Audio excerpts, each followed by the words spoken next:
Assalamualaikum warahmatullahi wabarakatuh.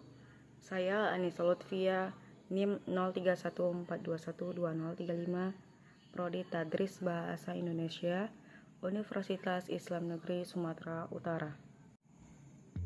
Di sini saya akan membahas materi konjungsi temporal.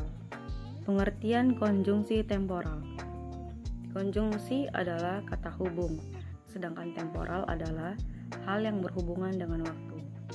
Sampai di sini, kita pahami bahwa pengertian konjungsi temporal adalah kata hubung yang berkenaan dengan waktu, baik dalam kalimat atau antar kalimat itu sendiri. Dengan kata lain, konjungsi temporal bisa disebut juga dengan konjungsi waktu. Fungsi konjungsi temporal. Konjungsi temporal memiliki dua fungsi. Fungsi pertama adalah untuk menghubungkan kalimat majemuk, baik yang sederajat maupun tidak sederajat. Kemudian, fungsi yang kedua adalah untuk menyatakan waktu. Jenis-jenis konjungsi temporal. Konjungsi temporal terbagi menjadi dua jenis, yakni konjungsi temporal sederajat dan konjungsi temporal tidak sederajat.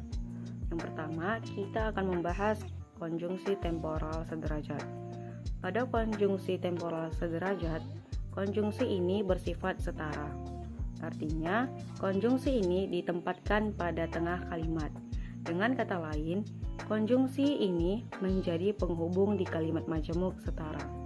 Perlu diketahui pula bahwa konjungsi temporal sederajat ini tidak bisa diletakkan di awal atau di akhir kalimat. Adapun kata yang termasuk dalam contoh konjungsi temporal sederajat antara lain kemudian, lalu, selanjutnya, setelahnya, dan sebelumnya.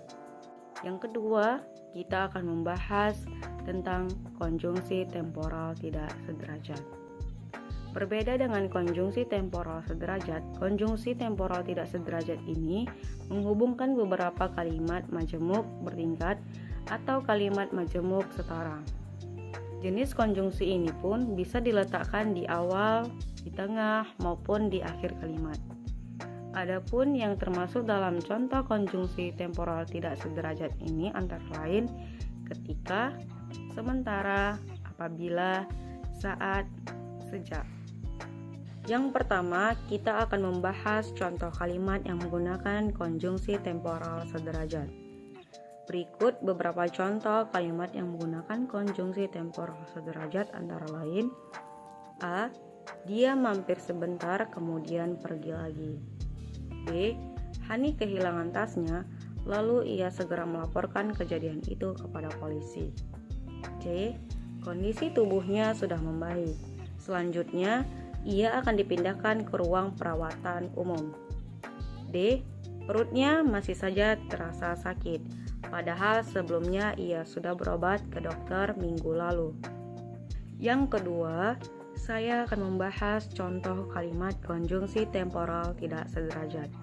Berikut beberapa contoh kalimat yang menggunakan konjungsi temporal tidak sederajat antara lain A. Ayah berangkat bekerja ketika adik sedang tidur. B. Semua orang sudah pergi sementara mereka masih bertahan di tempat itu. C. Aku mau datang apabila kamu juga datang. D. Saat hujan turun, anak-anak akan berkumpul di depan jendela sambil melihat rintik air yang turun. E. Rumah itu sudah kosong sejak 3 bulan yang lalu. Sekian dari penjelasan saya mengenai konjungsi temporal. Saya ucapkan terima kasih. Wassalamualaikum warahmatullahi wabarakatuh.